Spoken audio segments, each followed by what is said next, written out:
Sim, senhor! 36% dos brasileiros apoiam a intervenção militar. Essa pesquisa saiu no site da revista Cruzoides, que está em poder do Palácio do Planalto. Ou seja, 36% da população apoiando a intervenção militar significa mais gente acreditando nisso do que em qualquer outro candidato à presidência da República que vai sair agora em outubro. O que isso significa? Significa que nós estamos de saco cheio. Significa que o brasileiro não aguenta mais a situação nacional e quer uma ruptura agora imediata para resolver o problema. Não, senhor! Nós estamos tanto tempo sendo chicoteados pelo PT, pelos comunistas, tomando todos os lugares, universidades, mídia, campo editorial, os cargos públicos, e agora a gente pede uma ruptura com a intervenção militar. Eu entendo quem pede isso. Eu não sei exatamente se isso vai beneficiar o Brasil ou não. Eu sei que a situação é um pouco confusa, eu quero ajudar você a pensar um pouco sobre o assunto. Sim, senhor! Mas escuta, se vai haver uma intervenção militar, será que alguém considerou a possibilidade de haver a corrupção dentro das próprias Forças Armadas?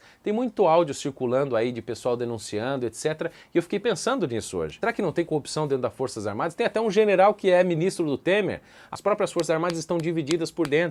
Tem general que apoia a intervenção militar, tem general que não e tem general que está isentão nessa situação. E qual é o clima internacional para fazer isso? Será que uma intervenção militar vai ser aceita pelos outros países, aqui da América do Sul, pelos Estados Unidos, pela União Europeia, pela ONU? Será que o Brasil não vai ser rechaçado, não vai sofrer sanções e a situação econômica vai piorar? Então, gente, nós temos que pensar um pouquinho, acalma os ânimos. Vamos imaginar se os militares tomarem o poder. Será que eles vão conseguir destituir todos aqueles funcionários públicos, escrivães, promotores, procuradores, juízes, delegados, tantos outros funcionários, assessores que estão pelo Brasil inteiro e que estão favoráveis ao governo petista socialista? Será que eles vão conseguir desmantelar isso? Será que eles têm a ficha de todas essas pessoas? Será que eles conseguirão fazer isso de modo efetivo, prático e definitivo em apenas 5 meses até as eleições? Ou irão postergar o governo mais tempo e a gente corre o risco de ficar aí 20 anos de novo com os militares no poder? Acalma os ânimos. Isso não significa que eu sou contra o exército. Eu apoio a minha família de militares. Eu tive generais na minha família. Meu pai é tenente do exército. Eu tive tantas pessoas. Eu amo os militares. Eu amo. A tradição da minha família é uma tradição militar,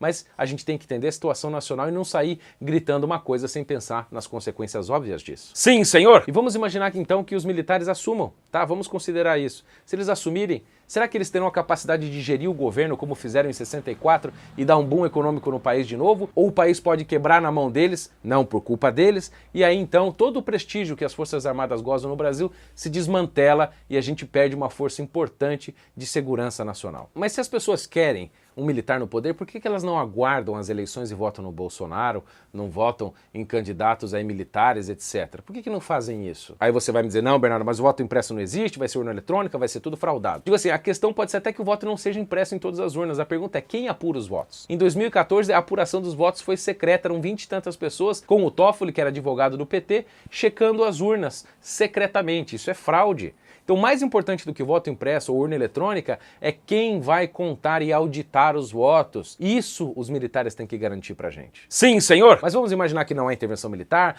a direita não ganha e não eleja deputados e vira uma confusão nacional, o PT ganha, Ciro Gomes ganha, até o Lula seja eleito. E aí, o que você vai fazer? E aí, você vai esperar até lá pra isso acontecer? A gente já deveria ter tomado uma atitude faz tempo.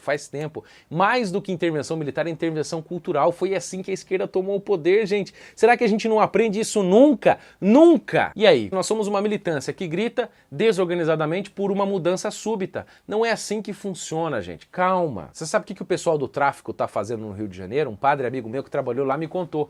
Eles pegam os menininhos e as menininhas prodígios dele lá e mandam estudar nos melhores colégios e universidades do país. Você sabe pra quê? Pra depois virar juiz, promotor, procurador, escrivão, delegado, tudo no meio judicial, sabe para quê? Para depois trabalhar para eles, para depois inocentá-los, facilitar a vida, mudar até a situação das leis, colocar um pessoal no STF. Os traficantes estão fazendo isso há muito tempo e você está fazendo o quê? E aí? Será que você está estudando para entender a situação e não quer delegar a responsabilidade para as outras pessoas? Não, senhor! Todos nós temos a nossa responsabilidade, nós temos nosso direito, mas nós temos o nosso dever para com o país. Portanto, gente, mais importante do que a intervenção militar já é a intervenção cultural já. Calma, pense nisso e depois decida.